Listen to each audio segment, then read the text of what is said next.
expressed on the following program are those of the host and not necessarily those of staff, management, or ownership. Phoenix, Arizona, Brother Mike back on the radio. Welcome to HardcoreChristianity.com. Welcome to Filthy Fridays. Today's Bible study, Christians in a bad marriage. Oh, this is a tough one. You've got to hear about this. I'm going to let some secrets out today, so please don't call anybody, tell them the radio show's on. This is a family day today, just between you and I, keeping it in-house. This is Brother Mike back on the radio. Welcome to HardcoreChristianity.com on the website. All of our services are there. Wednesday night is our service for the ladies, healing, teaching, and deliverance. Thursday night is our individual and personal prayer time for every person that comes for healing and deliverance. And Friday night's my teaching service for my radio listeners, 6:30 p.m. Come a little early so you can get a seat. The Friday night services are kind of selling out. Speaking of a sellout, I donate my entire salary every year to the Lord and to the House of Healing. All your donations and all your kind gifts go right into the ministry. And thank you for hitting the PayPal button when you come to the website. Thank you for your donations. Even donations of $10, $15, $20 work great for us because that way we're able to pay for one radio show, then another. So what you've been doing has been fantastic, and thank you from the bottom of my heart. As you know, I'm a counselor at the House of Healing. Been a counselor. This is my 34th year to work as a professional counselor in Maricopa County. Do a lot of marriage counseling, and only do Christian marriage counseling now. And statistically, Christian marriages are the same in America as secular marriages. The statistics are the same, unfortunately. Christian marriages are as bad as marriages that non-Christians have. Other religions, atheists, agnostic, doesn't matter.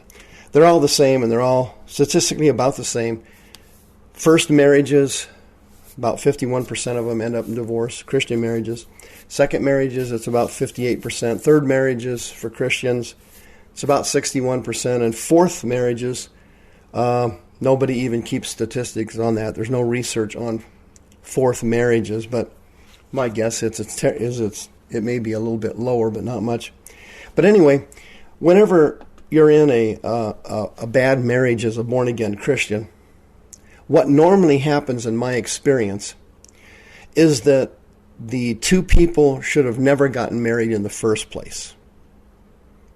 The vast majority of cases that I get at the House of Healing are marriage cases where they should have never gotten married in the first place. And actually what happened was the spirits of lust and romance and so on, demon spirits, actually tricked the couple into getting married.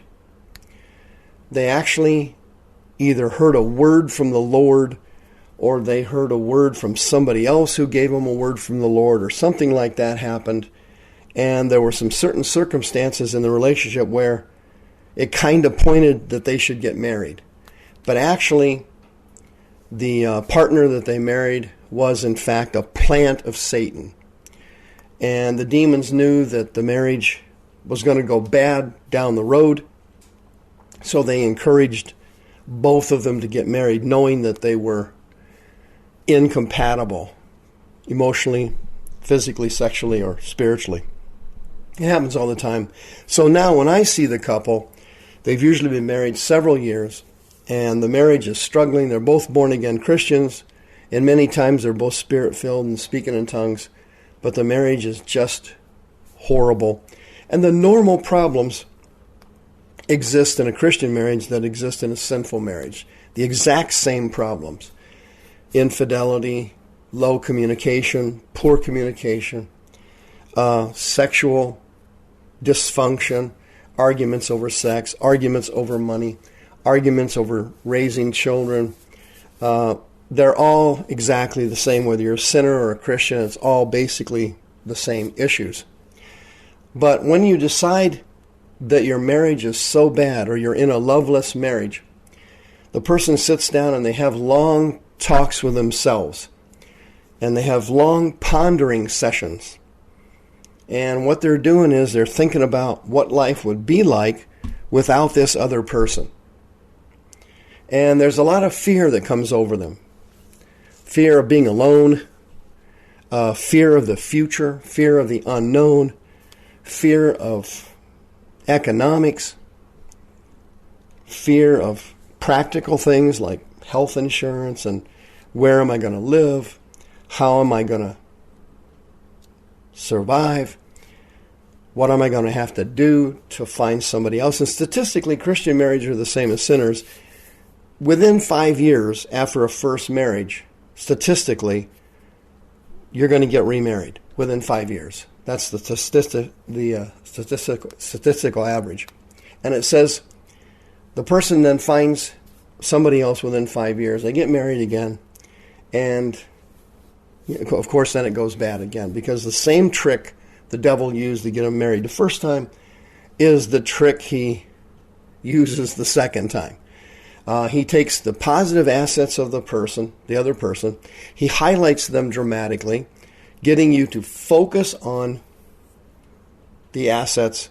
Then he takes the liabilities of the person, and the spirits minimize the liabilities and the things that are bad, and then they speak to the person, either in a dream or a word, or somebody at church says something, and the person then, in their mind, intellectually, decides that this is a compatible match. And so they get married again, and of course, it doesn't work out again. And the problem being, it's kind of a catch-22. If you stay in a long-term bad marriage, there are physical and emotional health issues that materialize. The person ends up with long-term low self-esteem. They typically start struggling with anxiety. Depression is an issue. They tend to get physically sicker than if they were in a positive marriage or a good marriage. So you've got all these problems that the person is weighing of whether or not to stay in the marriage or leave, stay in the marriage or leave. And what I wanted to talk to you about was looking at it differently. I wanted to give you just another maybe perspective on it from my experience as a marriage counselor and working with people. I have extensive experience working with people that, less than a 0.005% of other Christian ministers or counselors have. I have a very unique background and very unusual ministry. The key to it, if I were you, before you file for divorce, if I were you, and this is my recommendation, to try, give it in one more shot to save the marriage. Just take another shot at it. And go through deliverance. Because what's typically happening between the married couple is that the spirits in the husband and the spirits inside the wife are constantly looking for conflict situations. They're always, if you will, kind of looking for a fight. They're always looking for a fight. And what they're both doing is accentuating the bad and minimizing the good in the other person, in that person's own eyes. And what people really want in a marriage, what they're really looking for is unconditional love. And because they can't find unconditional love, all these other things start to materialize, and the spirits cause them. Unforgiveness, bitterness, lack of trust, boredom. You're bored out of your mind with your spouse. Infidelity pops up, and then there's issues of trust and unforgiveness. Chronic fights over sex and money and children, how to raise them and what to do with them. Then pornography kind of sneaks in the back door and so on. And then what happens is the husband is called by God to be the head of the home. And so the demons then turn to the husband first. They want the husband brought down first, because the husband is, by God's design, the human trinity, so to speak, husband, wife, children, in that order. You have the Father, the Son, and the Holy Spirit in that order. Nobody's better than anybody else, but there's just a structure and an order to it. And in the family, it's husbands, wives, and children, and that's God's order. But the problem is with the husbands, when you are having bad times with your wife and you're hurting your wife, this verse in 1 Peter chapter 3 is a killer. And here's what happens, and the demons have it memorized. The verse says, quote, "Husbands, dwell with your wives according to knowledge, and giving honor to the wife as the weaker vessel." Now, the Greek word for honor there is timeo, which means to place value upon. It doesn't mean to agree with everything the other person says or does, but you have to place value on that person with respect, with love, even if you don't agree, or even if you're not going to do everything that wrong that they tell you or ask you or try to force you to do. You're not required to live in sin because of your relationship with your spouse. You don't have to do that, and God would not call you to do that. But you still have to place value on that person's life. And when you start bickering and fighting and get filled with hate, and all this other stuff kicks in, what happens is what this verse says. It says that you and the wife and the husband are heirs together of the grace of life.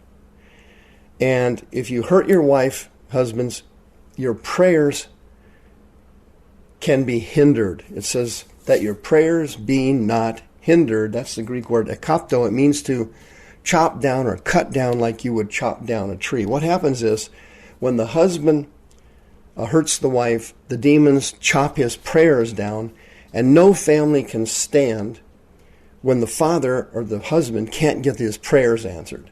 So the whole system goes bad. But there's hope here because the Holy Spirit is able supernaturally to rekindle agape, unconditional love in your heart. Romans chapter 5, verse 5 says the Holy Spirit sheds the love of God abroad in our heart. He is able to do that. And if you will agree to go through deliverance and get set free from these spirits, you will have a chance to receive this blessing. This unconditional love can be restored to you. If you need help with that, you can have it for free, 602-636-5800. God is able supernaturally to restore unconditional love and timeo, value for your spouse, even though you've been living in hard times for a long time. He can heal your marriage, and He will heal it if you go through deliverance, and He wants to do it now.